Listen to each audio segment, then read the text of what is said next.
Olá, caríssimos alunos do primeiro ano do Colégio Globo Max, professor Wagner Luiz. Estamos exatamente aqui por esse canal, dando continuidade ao nosso curso maravilhoso. E antes de nós, assim, darmos continuidade, se faz necessário nós recapitularmos aqui alguns fatos discutidos em sala para que você possa exatamente atentar-se ao que nós vamos dar continuidade.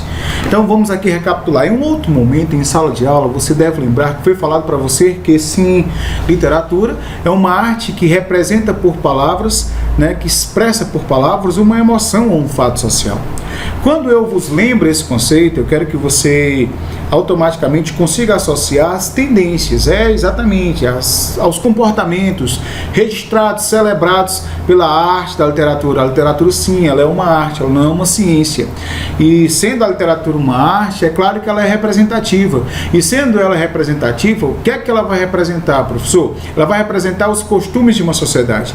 E os costumes de uma sociedade, todos são celebrados, tá? Diga-se passagem, os costumes são celebrados exatamente por uma ciência chamada de história. Por isso, da historiografia da literatura.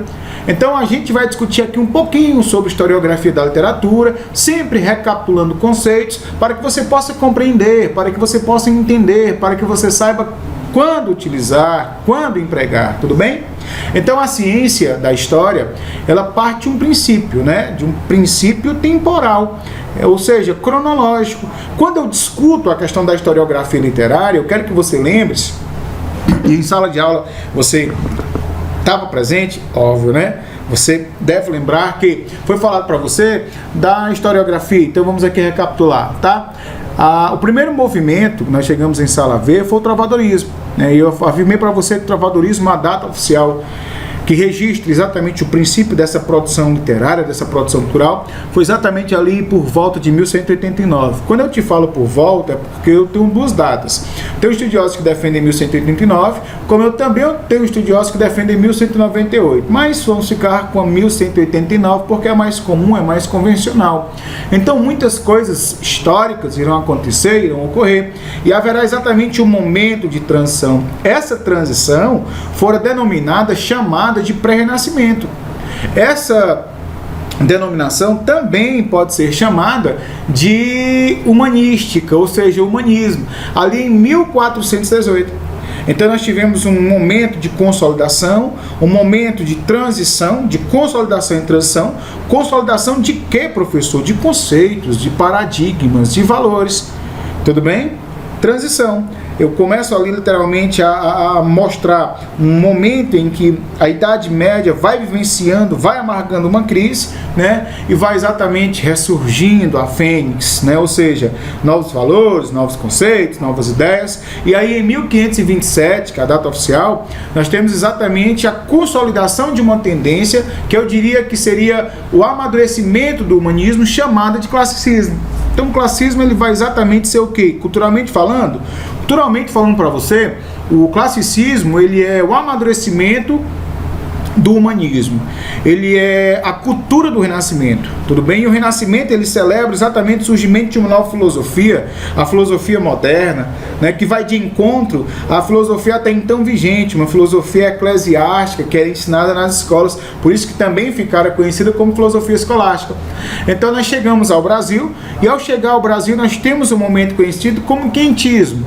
E o quentismo foi uma tendência dividida em dois momentos. Eu tenho ali o Brasil sendo descoberto, 1500, eu tenho uma carta de Pério Vaz de Caminha, chamada, classificada como literatura de informação, e em 1549 eu tenho uma literatura de formação. E essa literatura de formação, ela também foi denominada de literatura jesuítica ou literatura de catequese. Tá certo? Assim também denominada. Então nós temos esse momento de transição. Professor, transição por quê? Transição para quê? Gente, um país quando ele começa a dominar um outro, a primeira coisa que ele faz é impostar a sua língua. E por meio dessa impostação, ele impõe seus valores. Tudo bem? Então a gente chega no Barroco. Barroco aqui no Brasil foi em 1601, com a publicação de uma obra chamada Prosopopeia, de autoria de Bento Teixeira. Então mais à frente, numa sequência cronológica, nós tivemos o Arcadismo em 1768, e o Arcadismo com a publicação de uma obra chamada Obras Poéticas de Cláudio Manuel da Costa. E em seguida nós temos exatamente a celebração de uma literatura dita pois independente. Não é só que não, mas a gente vai chegar lá. E essa literatura foi a literatura romântica, o romantismo no Brasil, que iniciou em 1836, com a publicação de Suspiros Poéticos e Saudades, de Gonçalves de Magalhães. Então, pós-romantismo, a gente, em 1881, chega numa tendência que é denominada de realismo. E no realismo você tem nada mais, nada menos do que ele, do que Machado de Assis. Tudo bem? Machado de Assis, o grande bruxo da nossa literatura, que vem exatamente desmistificando aquilo que foi mitificado, idealizado numa sociedade romântica, mostrando uma sociedade do jeito que ela era, sem tirar nem pôr, doa em quem doer. E aí nós teremos a extensão do realismo, sim, tu irá entender, naturalismo, 1881, mesmo ano em que vai surgir a tendência realista. E quando eu falo a extensão, há uma máxima que diz: todo naturalista é realista, mas nem todo realista será o que? Naturalista, tudo bem? Todo naturalista é realista, mas nem todo realista será naturalista, com a publicação de uma obra chamada O Mulato, de Aloysio Azevedo, em que ele denuncia o preconceito racial fomentado numa sociedade de São Luís, no Maranhão, tá? Mais à frente, uma sequência, nós teremos o parnasianismo em 1882, que é tido pela crítica, diga-se passagem, como a poesia da literatura realista. Tá? É uma literatura tanto quanto gramatiqueira, purista, presa a cânones, a regras. E aí, pós-parnasianismo, numa sequência, insiste nessa progressão temática. A gente chega em 1893, uma literatura chamada simbolista, também denominada de decadentista. Tudo bem? Literatura decadentista. E aí, pós-simbolismo, essa literatura decadentista. Professor, antes de você ir à frente, por que decadentista? Simples, porque nós vivenciávamos exatamente o final do século XIX. O século XIX, ele amargava uma crise de ordem econômica, consequentemente política, consequentemente social. E essa crise, ela vai exatamente contribuir para um momento literário vindouro, no caso o pré-modernismo, que foi um momento de transição. Foi um momento em que nós tivemos o quê? Nós tivemos muitas tendências dentro de um único momento. E quando eu vos falo de um único momento, eu quero dizer que nós tínhamos, dentro de um período que durou 20 anos, de 1902 até 1922, influências ideológicas de tendências como realismo, naturalismo, parnasianismo e simbolismo. Então, nesse intervalo de 20 anos, nós também sofreremos uma influência de ordem ideológica muito simples. Quando eu mudo a minha forma de pensar, eu mudo a minha forma de sentir, eu mudo a minha forma de agir, porque pensamento gera sentimento, que gera comportamento. Então eu preciso entender que nós teremos uma influência ideológica das vanguardas europeias, que na Europa estava bombando. E foram movimentos vanguardistas que influenciaram as artes como um todo. Artes plásticas, a literatura, tá? Nas artes plásticas envolve pintura, envolve escultura, a própria arquitetura. Nós teremos o surgimento aí da escola alemã de arquitetura moderna, Bauhaus, mas calma, a gente vai chegar até lá, tudo bem? Então as vanguardas, né, que as principais foram, posso aqui pontuar, futurismo, dadaísmo, expressionismo, cubismo, surrealismo, elas irão surgir. E que duas delas, principalmente, tanto futurismo quanto dadaísmo, influenciarão o surgimento de uma tendência aqui no Brasil chamada de modernismo. Então, a data oficial para essa tendência aqui no Brasil foi em 1922, tudo bem? É a data oficial, com um evento chamado Semana de Arte Moderna, em que foi uma semana de 3 dias, 13, 15 e 17 de fevereiro, em que a Semana de Arte Moderna vai exatamente mostrar para toda uma sociedade, né, as novas convenções, as novas ideologias, que na Europa já era uma tendência consolidada e que aqui o Brasil necessitava também vivenciar, também passar por esse mesmo processo, tá bom? Então, tudo isso a gente vai trabalhar. E a gente tem a tendência modernista dividida em 3 fases, em 3 momentos. Você tem a primeira fase, que vem de 1922 até 1930, fase denominada de fase de destruição ou fase heróica. Tivemos a segunda fase, fase denominada de construção, que vem de 1930 até 1945. Perceba que a história se faz presente na temporalidade, né, marcando ali fatos que naquela época aconteceram, fatos que contribuíram para uma produção de ordem literária, tá certo? E tivemos a terceira fase, a fase que vem ali de 45 até aproximadamente 61, tá certo? Professor, e pós 61, antes, essa fase, a terceira fase, ela foi uma fase denominada de fase de reflexão, uma literatura produzida não para te entreter, mas uma literatura produzida para fazer com que você reflita, para fazer com que você pense, tá certo? E aí, após esse momento, nós tivemos a pós-modernidade, nós tivemos o boom, né? Nós tivemos uma eclosão aí de muitas tendências essas diversas que vão se manifestar nas artes como um todo. Foi o que você acabou de ouvir, nas artes como um todo. E quando eu vos falo nas artes como um todo, eu estou exatamente falando da literatura, da música, das artes plásticas, da arquitetura, do que você puder imaginar, tá certo? Mas aí, em um outro momento, em sala de aula, nós chegamos a ver também o trovadorismo. E eu falei para você agora há pouco, o trovadorismo vai ser uma literatura medieval. Vamos exatamente registrar aquilo que vivia-se de melhor. Vivíamos o apogeu de uma sociedade medieval e que vai surgir exatamente pautada em quê? Na trova. E o que é a trova? Trova é exatamente o resultado de uma equação. É quando eu tenho o poema, o texto enquanto estrutura, mais a música, mais o som. Então, poema, que é a letra, mais música é igual a trova. Trova nada mais é do que um poema cantado. Trova nada mais é do que um poema musicado. Então você tem uma trova. E é por isso que a poesia trovadoresca ela foi chamada de cantiga. Então as cantigas, os poemas, eles eram cantados. E os poemas foram subdivididos em cantiga lírica e em cantiga satírica. A cantiga lírica ela foi subdividida em cantiga de amigo e cantiga de amor. A cantiga satírica ela foi dividida em cantiga de escárnio e em cantiga de maldizer. Historicamente, vale salientar aqui para você que foi um momento que registrou o apogeu de uma sociedade feudal.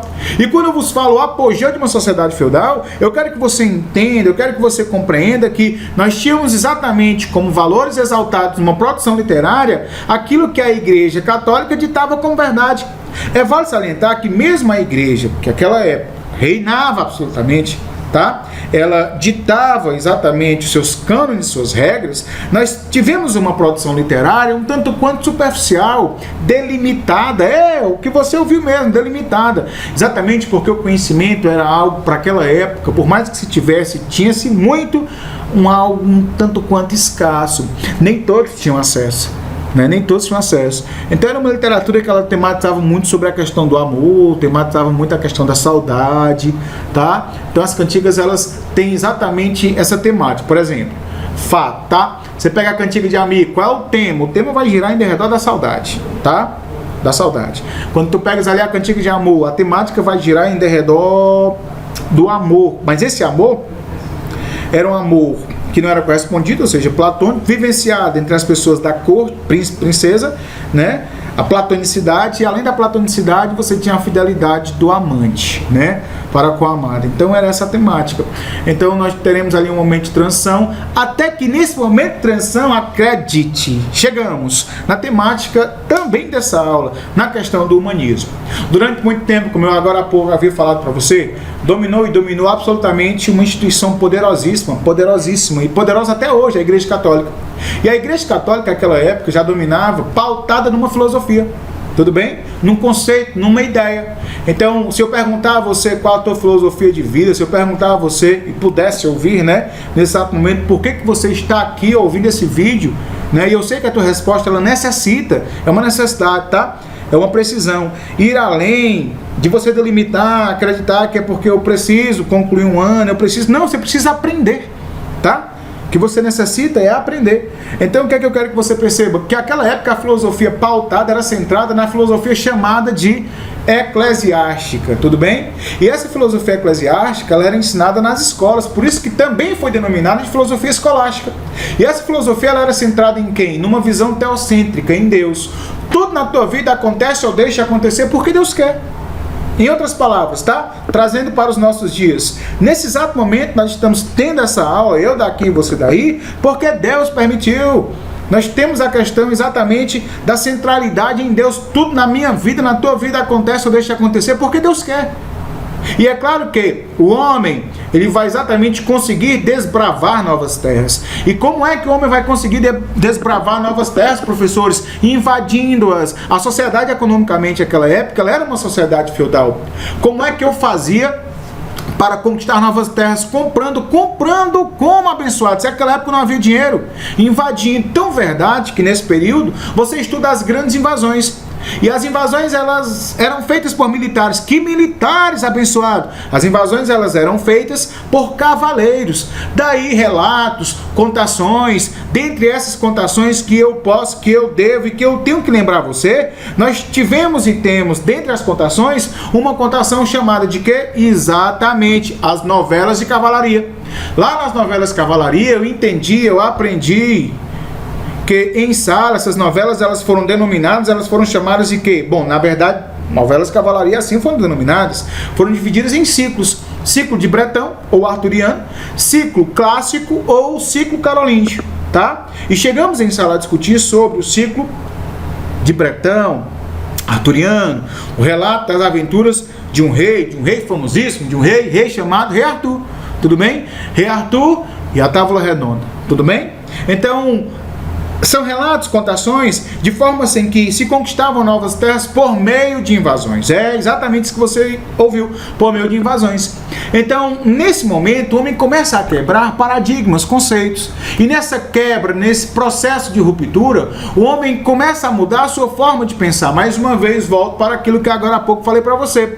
Quando eu mudo a minha forma de pensar, eu mudo a minha forma de sentir, eu mudo a minha forma de agir, porque pensamento gera sentimento que gera comportamento. E o homem começa a abrir mão de uma visão teocêntrica e o homem começa a pensar o próprio homem no mundo, o eu estar no mundo. O homem começa a se preocupar com o humano, daí o surgimento de uma tendência chamada de humanismo, também chamada de pré-renascimento. Uma visão agora que começa a mostrar-me uma nova forma, uma forma moderna de perceber o mundo, de buscar explicações para tudo aquilo que acontecia, para tudo aquilo que existia. Não é à toa que a gente vem e dá continuidade a discutir essa temática a esse momento que fora denominado, chamado de humanismo. Tudo bem?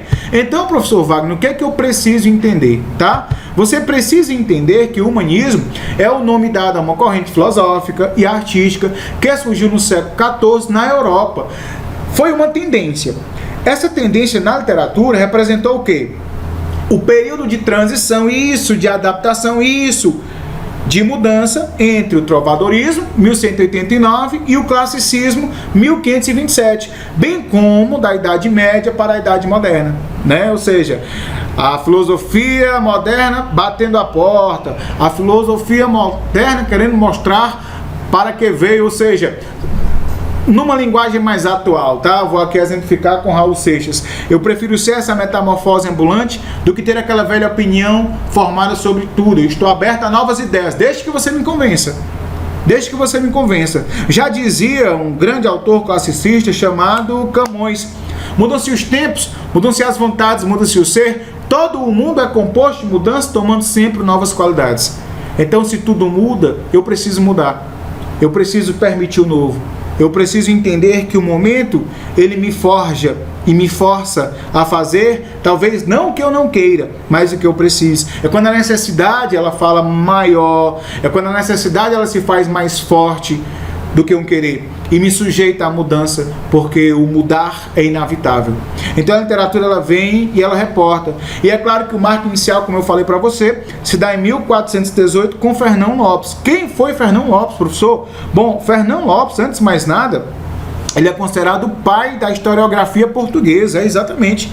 Quando eu falo da história em Portugal, então automaticamente eu não tenho como reportar essa ciência sem citar Fernão Lopes. Então foi um escritor português, responsável pelo início do movimento humanista em Portugal. Mais uma vez, ele é considerado o pai da historiografia portuguesa e uma das principais figuras da literatura medievalesca. Nesse momento, ou seja, no humanismo, ele ficou responsável pelo acervo, pelo arquivo real de Portugal. Professor, somente ele? Não, claro que não. Nós tivemos Gil Vicente. E quando eu vos falo em Gil Vicente, gente, que interessante, né? Gil Vicente, sim, vai ser ele o precursor de uma modalidade literária na nossa literatura portuguesa, conhecida como gênero dramático, teatro. texto produzido, feito para ser encenado, dramatizado. Então, permita-me aqui, quando eu discuto esse gênero do dramático, eu tenho algumas particularidades. Dentre as particularidades a qual vos falo, eu tenho uma classificação especial. Então, nós temos o quê? A tragédia, a comédia, a tragicomédia, a farsa, o alto. E esse cara, esse elemento, Gil Vicente, ele vai ser exatamente precursor da nossa literatura portuguesa sobre grandes autos, grandes farsas. Espera ainda, professor. O que é alto? Tá, tudo bem. Alto é uma peça teatral religiosa, tá? Daí o Alto da Compadecida, muito bem. Daí o Alto da Compadecida, tudo bem? O Alto da Compadecida foi uma peça teatral. Professor, mas eu assisti em filme, assisti em uma minissérie. É porque ela foi adaptada para uma minissérie, ela foi adaptada para um filme. Daí a teledramaturgia, tudo bem? Então nós temos aí em Gil Vicente o Alto da Visitação, ou seja, uma peça teatral que tem a temática exatamente da questão religiosa, Velho da Horta, o Alto da Barca do Inferno, que vamos discutir mais à frente, sala. Sugiro que você pegue a sua apostila, pegue o seu material, resolva, dê uma lida na parte teórica, que está muito boa, e aí vá resolver aquilo que é a você solicitado. E a farsa de Inês Pereira. Professor Wagner, o que é uma farsa? Farsa é uma peça teatral curta que eu falo de apenas um ato. Ato é parte, tá? Ato é parte. Então, aquele filme dividido em partes. Parte 1, parte 2, parte 3, parte 4. No teatro é ato. Ato 1, ato 2, ato 3, ato 4. Quando eu vos falo em farsa, farsa é apenas uma parte. Então, farsa equivale a uma peça teatral de apenas um ato. De personagem caricato, ou seja, tipo, que vai representar um tipo em que comumente ela é empregada para tecer uma crítica. Então, nós temos aí a farsa de Inês Pereira, que é uma crítica a esta mulher que mais à frente a gente vem, discute e entende quem foi ela. E aí, dentre as características humanísticas que eu preciso entender, compreender e perceber exatamente nos textos, por que perceber? Porque é assim que é cobrado em prova, nas provas. Fazer com que você entenda, perceba as características presentes no texto em análise. Então nós temos a racionalidade, a razão predominando sobre a emoção, o querer compreender, o querer entender, o querer exatamente entender a minha posição no mundo, porque eu agora sou o centro do universo, não mais Theos, não mais Deus. O antropocentrismo, lembre-se daquela época que a racionalidade, o conhecimento, dá exatamente ao homem a capacidade de desenvolver novas habilidades. E nessa capacidade de desenvolver novas habilidades, o homem começa a trilhar exatamente por um caminho, dentre muitos caminhos que se tem, eu trilho pelo caminho da ciência, do empirismo, de tornar exatamente prático, diga-se de passagem, comprovável aquilo que até então é uma teoria. O modelo clássico começa aos poucos a se formar. Na nossa literatura nós temos o surgimento do soneto enquanto modalidade textual. O soneto vem e consolida-se. Lembre-se que agora há pouco eu falei para você que o classicismo foi uma tendência que surge em 1527. Surge em 1527 com publicação de um livro chamado Estrangeiro. Esse livro foi escrito por um cara chamado Sá de Miranda, tá? E Sá de Miranda, recém-chegado da Itália, tudo bem? Ele traz exatamente, apresenta-nos uma nova modalidade de texto, porque até então os textos, poeticamente produzidos, eram textos produzidos em redondilhas. Professor, o que é redondilha? Redondilha é um tipo de uma métrica, classificada em duas: redondilha maior, redondilha menor. Se a redondilha ela for maior, é porque os versos são produzidos em versos de 7 sílabas. 7 sílabas poéticas, tá? Se for redondilha menor, é porque eles foram produzidos em 5 sílabas. 5 sílabas poéticas. Professor, por que você insiste em falar em 5 sílabas, 7 sílabas poéticas? Porque as regras gramaticais de uma separação silábica gramatical diferem das regras gramaticais de uma separação silábica poética, das regras, tá? Tudo bem? Então nós temos essa divergência. E ele vem e nos apresenta o soneto, aquele texto de caráter lírico, ou seja, sensitivo, texto produzido, no caso, Sá de Miranda veio da Itália, então ele apresenta o soneto italiano, também chamado soneto petrarquiano, que é aquele clássico, tipo conhecido: 2 quartetos, 2 tercetos, quarteto, conjunto de 4 versos, terceto, conjunto de 3 versos, versos escritos produzidos em 10 sílabas, versos decassílabos, 12 ou mais sílabas, versos alexandrinos. Então ele vem nos dar de mão beijada o que ele chamou de doce estilo novo, uma nova modalidade de se fazer e fazer exatamente literatura. fartura, no soneto. Então nós temos esse modelo, a valorização do corpo humano e das emoções. Gente, como eu falei agora há pouco, o renascimento vai ser exatamente um momento em que o humano ele vai estar em evidência e o humano ele vai ser trabalhado, contemplado, apresentado de diversas formas. E quando eu vos falo em diversas formas no qual o humano ele é apresentado, eu quero que você perceba que é valorizado o corpo humano, né? Até porque as ciências elas começam a mostrar suas garras, e dentre as ciências, a ciência médica, né? E as emoções, né? Lembra do tal texto? Em que Camões vai lá na Bíblia e copia, né, em Coríntios: ainda que eu falasse a língua dos homens e falasse a língua dos anjos, se amor eu nada seria. É só o amor que conhece que é verdade, o amor é bom, não quer o mal, não sente inveja, não se envaidece, é não querer mais que bem querer, é um solitário andar por entre a gente, é um nunca contentar-se de contente, a dor que desatina sem doer. Então a emoção exatamente aí discutida, pontuada, dentro de um outro enfoque agora racional, a busca pela beleza, a busca pela perfeição. E é isso aí. Espero que essa aula ela tenha continuidade, e a continuidade se faz exatamente ao terminar essa aula, você pegar o seu material, resolver as questões que você tem sobre. Fica aqui um abraço e até a próxima. Valeu!